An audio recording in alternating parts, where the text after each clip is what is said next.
Boa noite. Nossas aulas de música têm como objetivo, desde as turmas dos pequeninos do mini maternal, despertar nossos alunos para o universo musical, tornando-os mais críticos e ecléticos. O instrumento para essa descoberta musical que utilizamos é a flauta doce.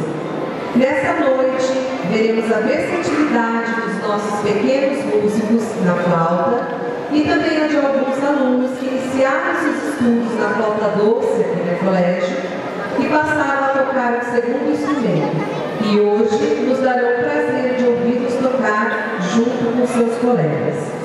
Sendo assim, iniciamos a noite de hoje com os nossos pequenos alunos dos segundos anos que tocarão a música de desenvolvimento pedagógico composta pelo professor Robson, Ansiedade.